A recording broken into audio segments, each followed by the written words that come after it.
महोदय, नमस्ते। मैं अजय।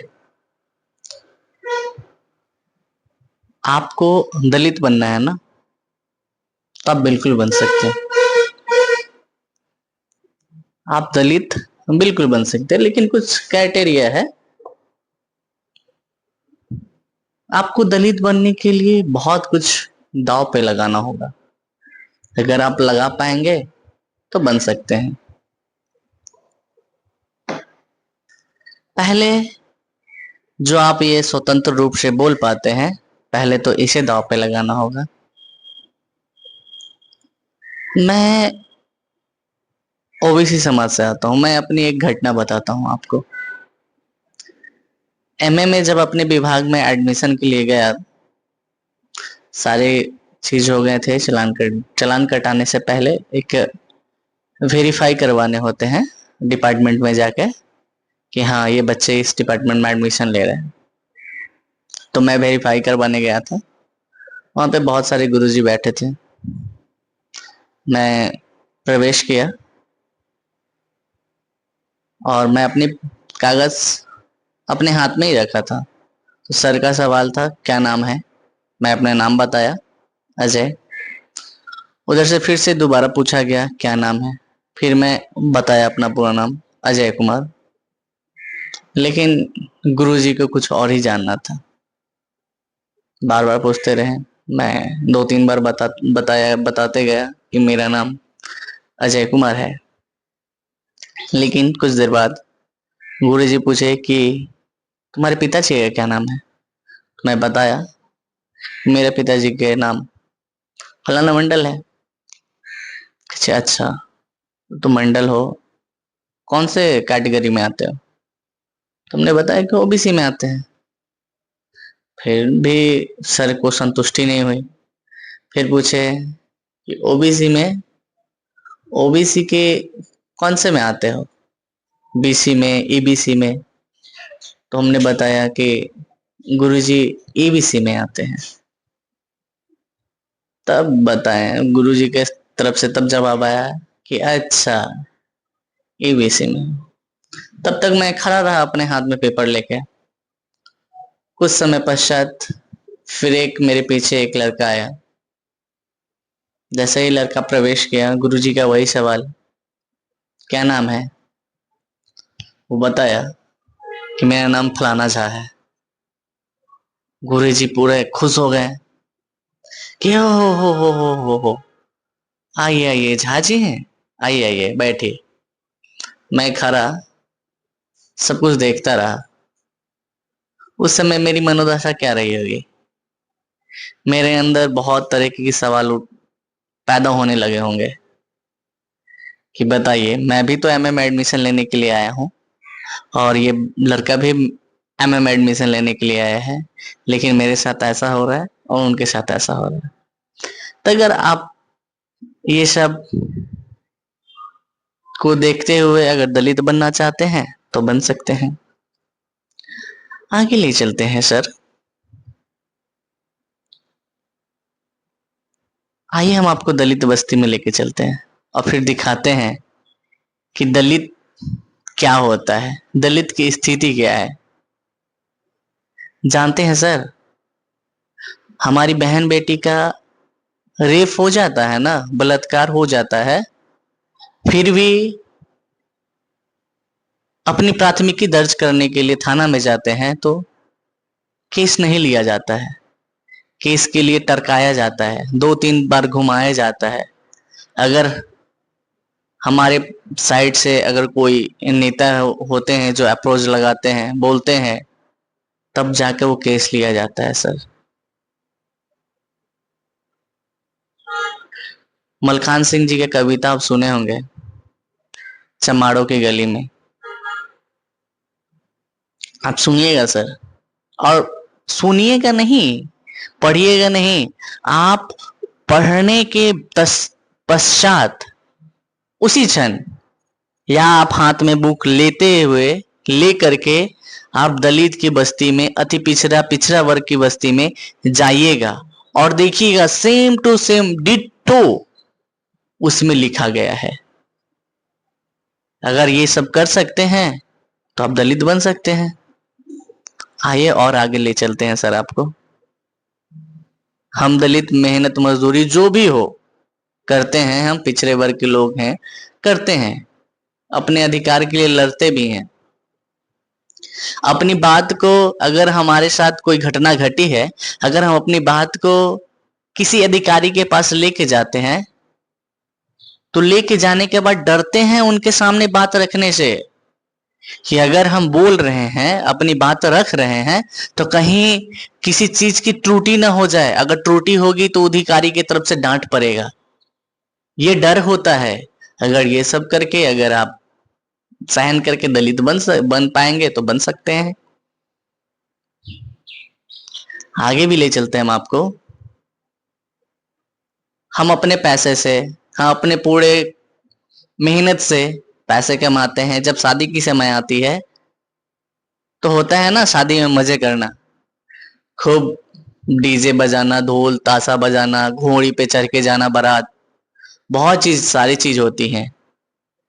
लेकिन हम अपने ही शादी में, हम अपने ही पैसे से, हम अपने ही गांव में ढंग से अपनी बारात नहीं निकाल पाते हैं। अगर ये सब सहन करके आप दलित बन पाए तो आप बन जाइए। इससे भी आगे ले चलते हैं आपको, शिक्षा की तरफ ले चलते हैं। जानते हैं सर, आपकी पीढ़ी शिक्षा के मामले में आप चौथी पांचवी पीढ़ी होंगे जो इतने अच्छे तरीके से एजुकेशन में हैं, शिक्षा में बैठे हुए हैं, हर जगह बैठे हुए हैं। ऐसा नहीं है कि हमें मन नहीं करता है सर, हमारी पहली पीढ़ी होगी जो इस तरीके से शिक्षा ले रहे हैं। आइए ना आपको दिखाते हैं पिछड़ा, अति पिछड़ा वर्ग की मोहल्ला, दलितों की मोहल्ला, जहां पे अभी भी शिक्षा के सौ नहीं पता है। फिर आप कह रहे हैं कि हम दलित बन जाएंगे। नहीं हो पाएगा ना सर आपसे, बिल्कुल नहीं हो पाएगा। ये सभी चीज दांव पे लगा के आप दलित बन पाएंगे क्या?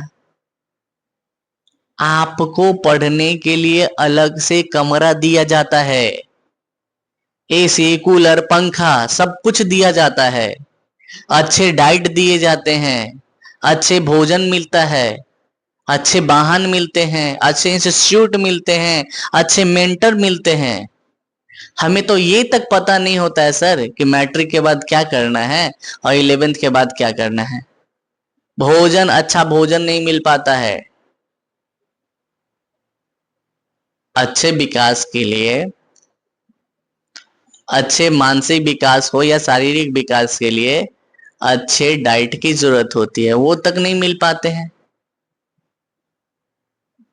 अगर आपको लगता है कि सब करके अगर दलित बन सकते हैं तो बन जाइए, बन जाइए। तो दलित बनने के लिए फिर वही आपको ये सब झेलना पड़ेगा। अभी भी आपके घर में अगर सर किसी चीज की कोई साफ सफाई की जरूरत होती है तो आप किसे बुला के लाते हैं? एक पार्टिकुलर लोग को, कि हाँ ये वर्ग के लोग ही सफाई करेंगे। तब तो आपको बहुत मुश्किल हो जाएगा दलित बनने में, या पिछड़ा वर्ग बनने में, अति पिछड़ा वर्ग बनने में। अरे सर, आप एडिडास के शूज पहन के रनिंग कर रहे हैं और हम, मेरे पैर में एशियन का भी शूज नहीं है। अगर हम दौड़ रहे हैं, अगर हम आपसे आगे निकल गए तो दिक्कत जूते की नहीं सर, दिक्कत ये हो जाती है कि हम आपसे आगे कैसे निकल गए कि इसके पैर में तो जूता भी नहीं है, कैसे आगे निकल गए? तो दिक्कत ये है सर। तो सर, दलित, पिछड़ा वर्ग, अति पिछड़ा वर्ग बनने के लिए बहुत कुछ दांव पे लगाना होता है। अगर कहीं भी अगर नाम पूछ लिया जाता है ना तो ढंग से अपनी नाम नहीं बता पाते हैं, सरनेम नहीं बता पाते हैं, हिचकिचाते हैं, संकुचाते हैं, बताने से डर लगता है। पता नहीं कि सामने वाले पे क्या इम्पेक्ट पड़ेगा, पता नहीं क्या मतलब मेरे साथ क्या होगा। एक और घटना जितनी सहन करते हैं ना, उतना आप सोच भी नहीं पाएंगे। हम मानते हैं कुछ ऐसे वर्ग, मतलब एसी वर्ग में, पिछड़ा वर्ग में कुछ ऐसे समाज हैं कि मतलब लोग हैं जो बहुत नीचे से बहुत ऊपर तक पहुंच गए हैं, लेकिन उनके संघर्ष आप जाके देखिए ना सर। हमें शिक्षा से कब जोड़ा गया?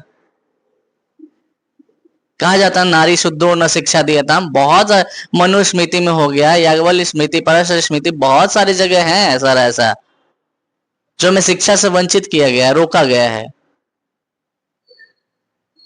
लेकिन सर आपको वो तो नहीं दिख रहा है,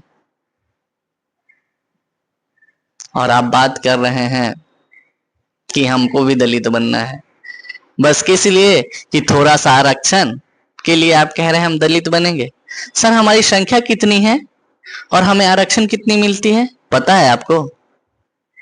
आप देखिए सर, पहले बिल कब आता है, लागू कब होता है, ये सब भी देखिए ना सर। बस आप एक ही पक्ष को काहे देख रहे हैं?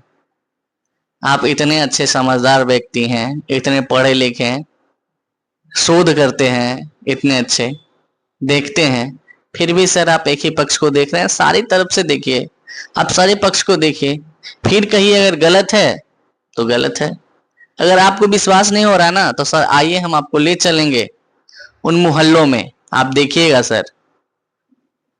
हमारा शौक नहीं है क्या कि हम भी अच्छे से पढ़े लिखे, अच्छे सूट बूट लगा के घूमे?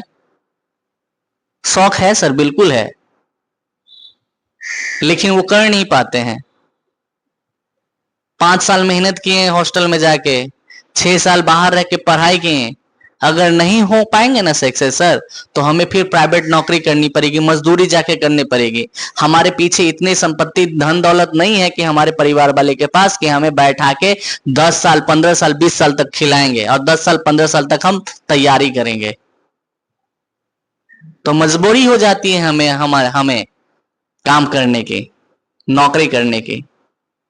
लेकिन सर आप तो बस एक ही पक्ष देख रहे हैं। आपसे मेरा करवद्र निवेदन है, अनुरोध है, आग्रह है कि आप सभी तरफ से देखिए, चारों तरफ से देखिए, फिर इस पे रिसर्च कीजिए, शोध कीजिए और फिर उस बात को रखिए। धन्यवाद।